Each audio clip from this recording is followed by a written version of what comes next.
think he's Marcus Smart 2.0, Jay Reese.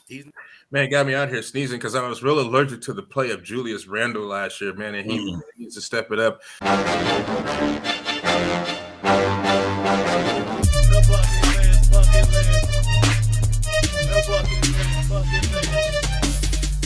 You want a profit, yeah, put it in my pocket bag. We'll have your team taking off like a rocket ship. The odds against you don't stop the bet, because if you against the sport book, the bucket list got your back. The bucket list, bucket list. The bucket list, bucket list. The bucket list, bucket list. The bucket list, bucket list. The bucket list, bucket list. The bucket list, the bucket list. Y'all know what time it is, man. It's your boy VO the Face, Jay Reese. We in the building, man. Bucket list. The NBA season has tipped off 2023 to 2024. Jay Reese, the gambler. You gonna help me out this year? We gonna kick these facts to people? Yes, sir. The bucket list boys. We are back in the building, and they raised that banner tonight for the Denver Chicken Nuggets, baby. Let's go. Can they run it back? I don't know, man. That will be to be seen. But I do have one question for you. Who's your daddy? Who's your daddy? Oh, man. My guys with the Nuggets, man, they showed out tonight. They definitely did that, man. I'd be wrong to start a season without a tagline. Jay Reese, what is it with the bucket list, bro? Man, when it's you against the sports book, the bucket list got your back. You know what the tagline is, boy. You already know it is you against the sports book. The bucket list got your back. It's time to get this one going, man. We're going right off the glass with this one. It is season tip-off. It's game ones all happening tonight. Obviously, the Nuggets just did their thing against the Lakers. Got it going. We got that second one on. But we're going to give you a season-long preview, and we're going to run through it like this every night, so make sure y'all tune in. Not every night, but make sure y'all tune in, subscribe to the channel, follow the algorithm. We'll keep it coming out for you guys. Jay Reese, we're gonna do these games for Wednesday, October 25th, which is my daughter's birthday. Happy birthday, Avriel. It's 10 years old today. You know what Happy birthday. 2 hands, you know what I'm saying? We're gonna try to keep 2 hands on this podcast and control it, man. Let's get a choke around the league and get this going, man. What's up with this slate of games for the 25th, Jay Reese? Yeah, man. Well, actually, we got a full slate of games, man, but we're only going to rip off 4 tonight. And the first one we got going is the Boston Celtics visiting the New York Knicks, man. They got this game sitting at -3.5 for the Boston Celtics with all their new additions, plus 135 for the New York Knicks on the money line, and an over-under of 225 and a hooker walking down the street, man. What you think about this game with all the new additions to Boston?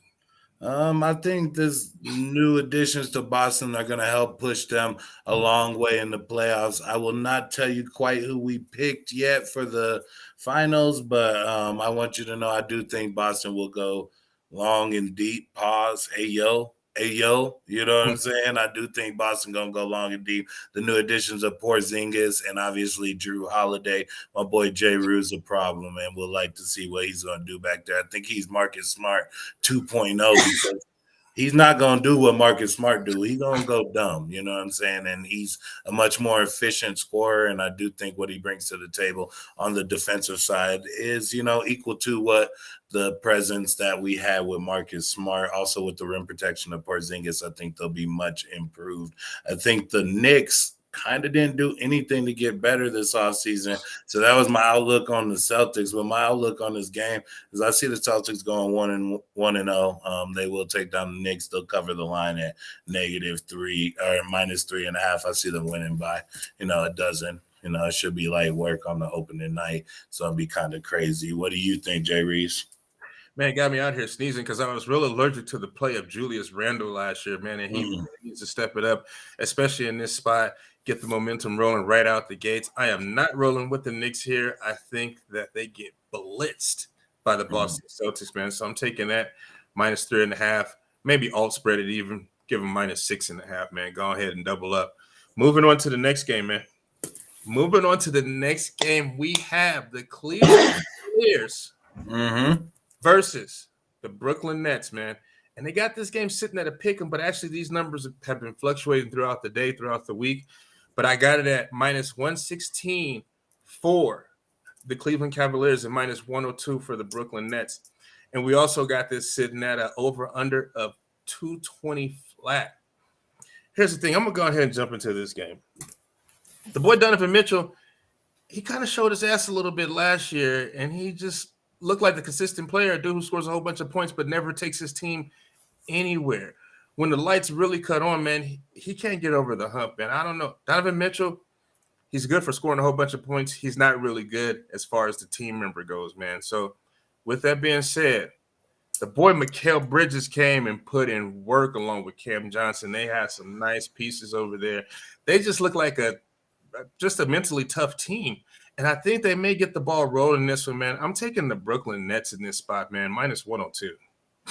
Yeah, man, I'm going to have to disagree with you. I do think the young chemistry of the Celtics are going to be able to the Cavaliers are going to be able to gel after their first season together as a full core. Garland's going to take a step forward. We also got Mitchell. We got Allen as well as Mobley. I do see all those players just getting a little bit more mature, a little bit more tougher, as well as the young guys like Allen and Mobley kind of maturing into their grown man body. I can see that being a problem, and I think Cleveland will definitely get it done on the opening night against the Brooklyn Nets, because I don't see Dinwiddie and Ben Simmons, who's not an offensive prowess type person, being able to push through a performance that can get over just all those obstacles that Cleveland presents. What's the next game you got for me, Jay Reeves? It's a real exciting one, man. We got the New Orleans Pelicans versus the Memphis Grizzlies. Oh, we back in Memphis, baby. Uh-oh. Yes, sir. And I got this sitting at a total of over under 227 in the hooker walking down the street. We got minus 104 for the New Orleans Pelicans and minus 112 for the Memphis Grizzlies. Man, without the production of Ja Morant being there for a full 25 games, it's a little sickening. People are going to have to step up. Desmond Bane, Jaren Jackson. I believe they got Marcus Smart over there, if I'm not mistaken. Mm-hmm. Did you know? Yeah. But I think the chemistry may be getting pulled together here with the New Orleans Pelicans. Can Zion get back on the court and stay healthy with his big ass? That is yet to be seen. Zion went through a lot of turmoil during the season and in the offseason, man. So now that he got the strippers and the porn stars and the babies out the way, maybe he can step up his production on the court. I'm definitely rolling with the Pelicans here in this spot, man. Yeah, man, and I think maybe the attention might be on that draft that both featured Zion and Ja, kind of linked them together. But I'd like to unlink them in this situation because I don't think they're going to be the most important players in this game. I do think that obviously Marcus Smart and Triple J, Jaren Jackson Jr. is going to be huge in this game as far as just like the opposite of an offensive pick and roll. Like they are the defensive clamps for that. Well, imagine they'll be able to do their thing and just kind of defend and get physical with people. And that's going to make it uncomfortable. Zion hasn't played in a while. He is a little bit fragile. So when people get up in him, how is he going to react? It's not going to be a finesse game, but it still is the first game of the year. So it's not super physical yet. I'm going to lean with the Grizzlies this early in the season. However, I do look by like Thanksgiving and Christmas, Zion definitely going to start eating. He's too efficient to not get the bag and just, put up a crazy stat line. I'll lean with the Memphis Grizzlies. They're definitely going to put the Riz on the Pelicans. What do you think about the next game, Jay Reeves? Man, we have the new look Portland Trailblazers without Damian Lillard taking on the LA Clippers. Man, they got this sitting at minus 9.5 for the Clippers, a plus 310 on the money line for Portland. I don't know, man. This that number's kind of juicy, and we got an over under of 228. Man, these over unders are like astronomical right now. I'm gonna have to lean towards the under in this game. But what you think about this game, man? They got the rookie Scoot Henderson. DeAndre Ayton, is he motivated now that he went to Portland and he's not under the shadows of Kevin Durant, Devin Booker? This one's kind of tough, man. Jeremy Grant's coming back. Anthony Simon's coming back. they actually have a nice young little squad. So I think they may be able to sneak up on some people. I don't know about in this game. What you got? Man, I don't think Aiton's problem was ever dealing with, Kevin Durant or anything. He had problems even clicking with the young guard, Devin Booker. He wants a bigger role than his body can let him take on. His effort doesn't back it up. It's just a tough position for Ayton to try to figure out how he's going to get in, how he's going to fit in. But he's definitely got two beasts in the backcourt this year with Scoot and Anthony, and I'm excited to see what the Trailblazers are going to be. And I think it's interesting that you added this game of all the games onto the schedule, because I do think Scoot and them are going to be powerful, but I don't think they're going to get it done on opening night. What do you think about their opposition in this one? The Clippers, I don't know. Is Kawhi Leonard playing? Is Paul George ready to go? I don't know. It said they was keeping them all in, or keeping them all out on Thursday so they could play on, or keeping them all out on Sunday so they could play on Wednesday.